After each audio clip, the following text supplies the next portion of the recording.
একজন মুসলিম আইনজীবীকে হত্যা করা হয়েছে। আমরা বলেছি ধৈর্য ধরেন, আমরা বলেছি এখন বল হচ্ছে এখন সরকারের কোর্টে, আপনি যদি ঠিকঠাক মতো খেলেন তাহলে আপনি রেহাই পাবেন, কেননা 15 কোটি মুসলমান এই দেশে রেফারির ভূমিকায় আছে, আর যদি ফাউল করেন তাহলে কিন্তু আপনার খবর আছে। আমরা আমাদের জনগণকে সব সময় শান্ত থাকতে বলি।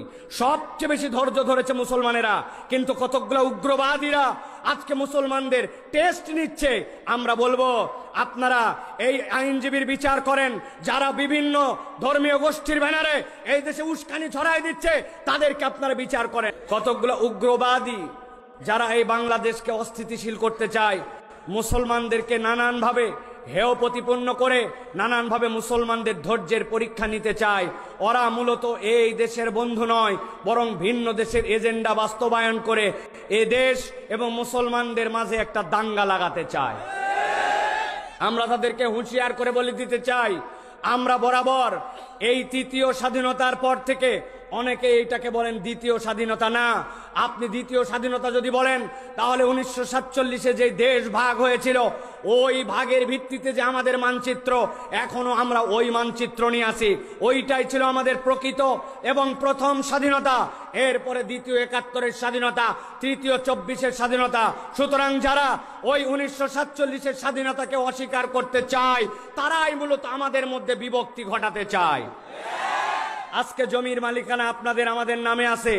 আপনাদের দেশের মধ্যে আমাদের দেশের মধ্যে যে ধর্মাবলম্বী মানুষ থাকুক, তাদের যদি জমির মধ্যে নিজের মালিকানা থাকে ওইটা আর কারো অবদান নয়, ওইটা ছিল শেরেবাংলা একে ফজলুল হকের জমিদারি প্রথা বিলুপ্ত করে সাধারণ নাগরিকের কাছে তাদের জমি ফেরত দেওয়া। ওইটার সুবিধা বাংলাদেশের এবং ওই বঙ্গের সকল বাঙালিরা আজ পর্যন্ত গ্রহণ করে, অথচ তারা শেরেবাংলা একে ফজলুল হককে গ্রহণ করতে চায় না। শেরেবাংলা একে ফজলুল হক তিনি চাইছিলেন না যে এই বাংলা এইভাবে ভাগ হোক, তিনি ওই বাংলা এই বাংলা মিলাই বাংলা গঠন করতে চেয়েছিলেন। এই জন্য তিনি মুসলিম লীগকে সাপোর্ট করেন নাই। হোসেন শহীদ সোহরাওয়ার্দীর সাথে তার বিরোধ ছিল এই জন্য, কিন্তু যখন দেখেছেন আর সম্ভব নয় এই দুই বাংলাকে এক করা, তখন এই রকম ব্যক্তিত্বশীল মানুষও নিজের ব্যক্তিত্বকে আমিত্বকে বিসর্জন দিয়ে তিনি হোসেন শহীদ সোহরাওয়ার্দীর সাথে একত্রিত হয়ে ওই 14 আগস্ট আমাদের যে মানচিত্র গঠন হয়েছিল, ওই মানচিত্রের ভিত্তি ছিল দ্বিজাতি তত্ত্বের ভিত্তি, মুসলমানদের ভিত্তিতে এই বাংলাকে স্বাধীন করা হয়েছিল।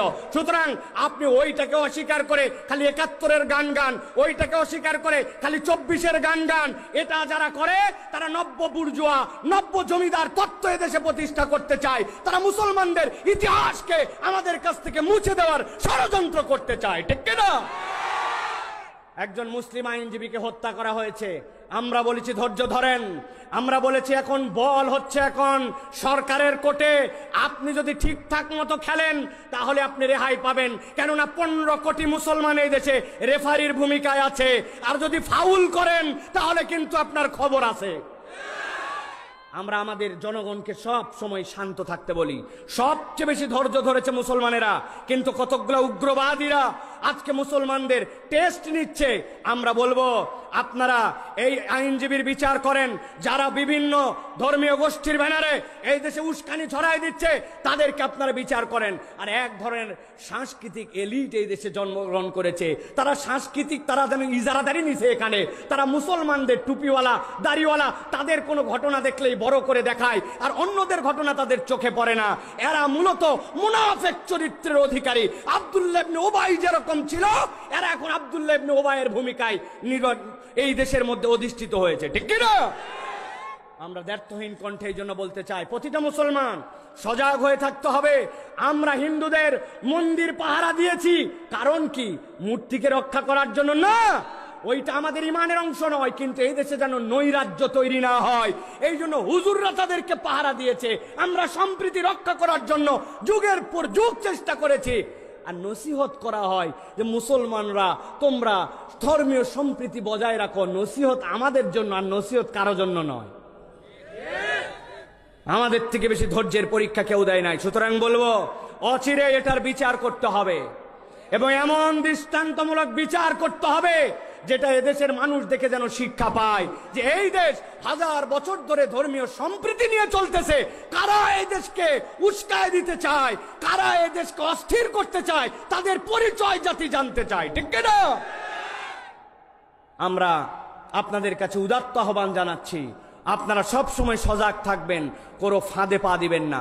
সাথে হিন্দুদের প্রতি আহ্বান করতেছি, আপনাদেরকে আমরা ভালোবাসি। আপনাদের সাথে যদি হইচই করার ইচ্ছা থাকতো তাহলে অনেক বেশি করা যেত। আমরা কখনো এটা চাই না, আমরা সম্প্রীতি নিয়ে বাঁচতে চাই। সুতরাং ওই সকল যারা উগ্রবাদী তাদের টোপে আপনি মুখ দিয়েন না।